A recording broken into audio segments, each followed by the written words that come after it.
This is quite intriguing as a piece of evidence in support of Milton Friedman's views on capitalism, free markets, and discrimination. What Professor Friedman argued in Capitalism and Freedom, and I might add, this came out, as some of you may know, in the early 60s, and it probably is the most important collection of essays in economics since David Hume's essays of 3 centuries before. Long time ago. Long time before. And what Milton Friedman argued was that free markets separate economic efficiency from characteristics unrelated to productivity in the labor market, to willingness to pay in the consumer market. So what did he mean by this? Well, one example he would give would be, does anybody ask who's built the car you're driving? Okay, well, we may have some international issues there, but if we're talking about the Ford plant or we're talking about Chrysler or whatever, is anybody asking, was it a minority building my car? Was it an immigrant building my car, right? In a capitalist society, in free markets, okay, what we find is that individuals are blind with respect to, in effect, who produces output in an economy. All right? And as a result, in those kinds of competitive worlds, in labor markets, we would expect that employers would want to hire the most productive people available.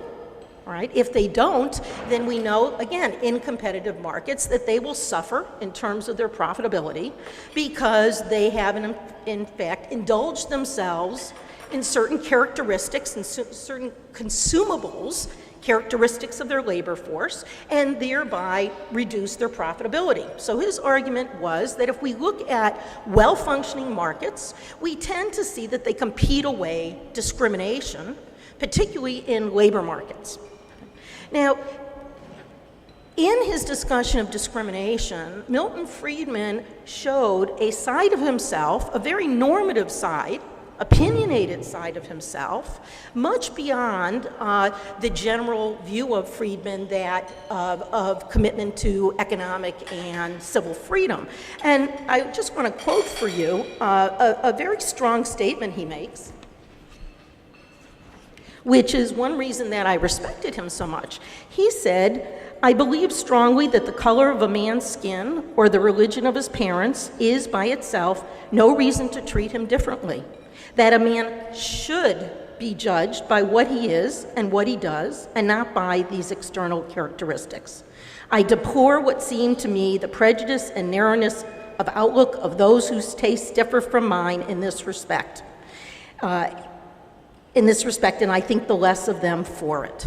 All right. So Friedman clearly, by his own statement, is somebody whose goal was for all men and women to be judged based on their actions and not on characteristics that were unrelated to their actions and to their productivity.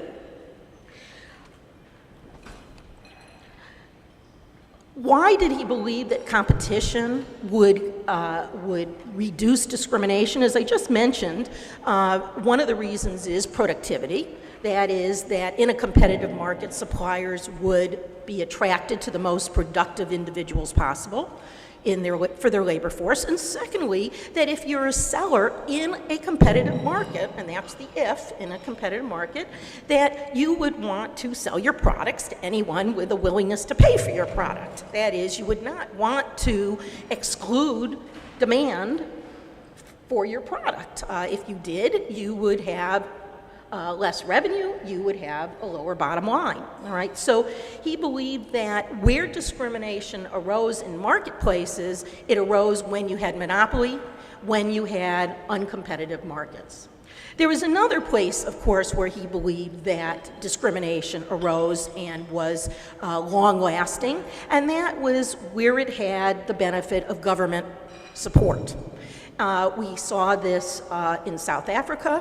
We saw this in the south of this country, where government laws, whether they're Jim Crow laws or other laws, enforced, in a sense, segregation in the labor force, in the workplace, and in the consumer market, right? And so he was very concerned that whereas we might look to government, or some individuals look to government to protect us from discrimination, he was more concerned that more likely this kind of government power would protect, would enforce, all right, would continue discrimination, as some of these examples suggest. I might add Nazi Germany, and I think that that was very much on Friedman's mind. Of course, it was on Hayek's mind, and the way in which discrimination was institutionalized in that government. Another thing that Friedman talks about in this regard is that he appreciates, he's not a Pollyanna in this regard. He appreciates, understands that people have different preferences, that people have different tastes, and that those preferences and those tastes don't simply apply to the lunch you're eating today, the clothes you like to wear, the type of umbrella you like to carry, but that those preferences may well extend to what we might label prejudice about other individuals and the characteristics of other individuals.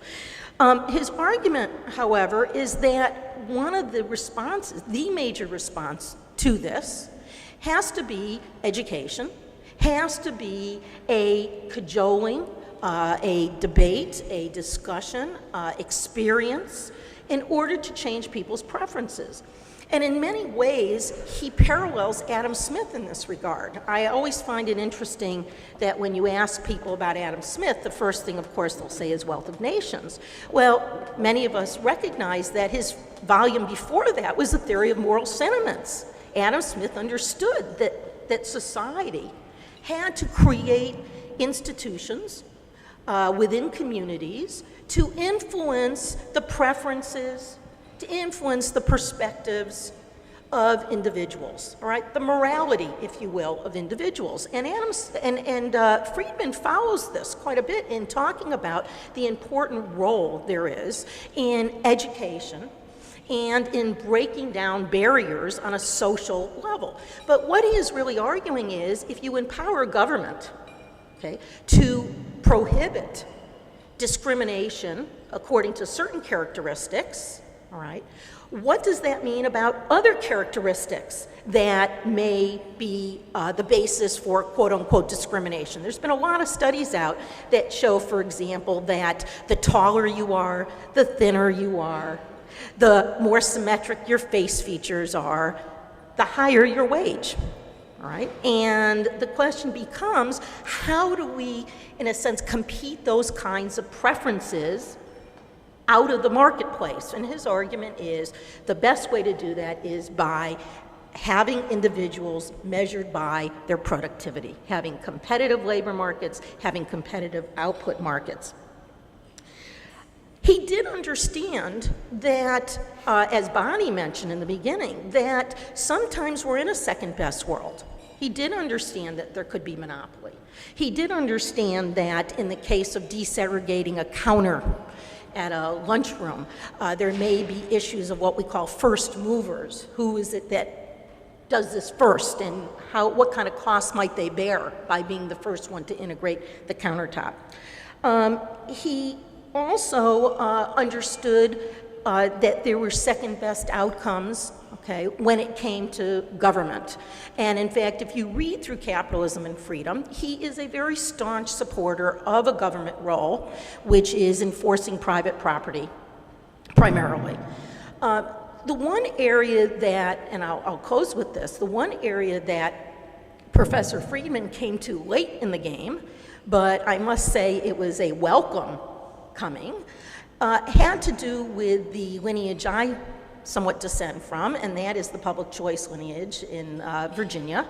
And that is that it was not until fairly late in his career that he began to appreciate and understand interest groups and their impact on the political process, on the allocation of private property, on the enforcement, or lack thereof, of private property, and on reallocation of private property. And so late in his life, he became even more skeptical of the role of government in fighting what is generically termed discrimination.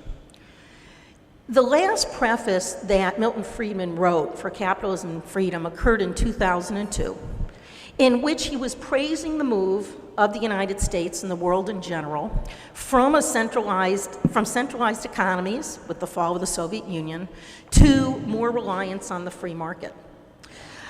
I suspect that he is rolling over in his grave today to see how we have pushed back from those achievements that he had acknowledged in the early 2000s. I know Dan's going to talk about monetary policy, but clearly our move toward centralizing, once again, our economy, whether it be in healthcare, whether it be in certain environmental directions, is clearly at odds with the Friedman legacy. And again, that is a legacy not only of economic efficiency, but of economic freedom and civil freedom. Thank you.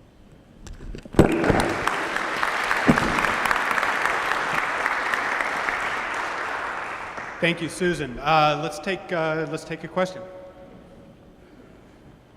Okay, I'm interested, I liked your discussion about discrimination in the free markets and productivity, but I'm interested in what you have to say about like the service sector where productivity can really be based on things like how symmetrical a person's face is or how tall they are, because a person like that is more likely to be able to sell something to somebody, or people are more likely to go to somebody because they're more attractive or they're white or they're straight or whatever it is that people believe in. So how do you sort of address that as an issue? I think that's a good question. I think if Friedman were here today, Friedman would say, look, in a competitive market, and he spoke about this in the area of schools, and I should have mentioned this. He said, hey, if you had school choice, you might end up with some schools that are segregated and some schools that are integrated. And, this is a result of people's preferences, of consumer preferences, just as we have sports figures that are paid, 150 times what great college professors are paid. And the goal is, of course, to change these preferences. One of the areas, again, of changing preferences, which I didn't mention, has to do with Mike's talk about school choice, and that is that if you think about stereotypes and you think about productivity and you think about all these things and you think about where those things are reinforced and how productivity evolves, it is in schools. And so it is not, I think, coincidental that he wrote about discrimination within the context of school choice, okay? Now, I will, of course, make an aside, and that is that when it comes to things like symmetric features and things like that, clearly there are markets that can contribute depending on the marginal productivity of those kinds of features. That might be a good place to. We'll take some more questions, but let's move ahead and let Dr. Thornton talk about his views on what Milton Friedman contributed. I'm very pleased to be here to talk a little bit about one of the giants in my profession, Milton Friedman. I never had the opportunity to meet Milton personally, but I did get to see him present and debate on a couple occasions, and he was indeed a fierce debater. My own personal experience was I got a master's degree from Arizona State in the late 60s, and at the time, Milton Friedman, I was very interested in monetary policy, and always have been. And Milton Friedman was kind of making some noise in terms of his idea that central banks could control inflation. Back in the 60s and even through most of the 70s, the common view among Keynesian economics, who were dominant and probably still are dominant in the profession, was that monetary policy had little to do with inflation.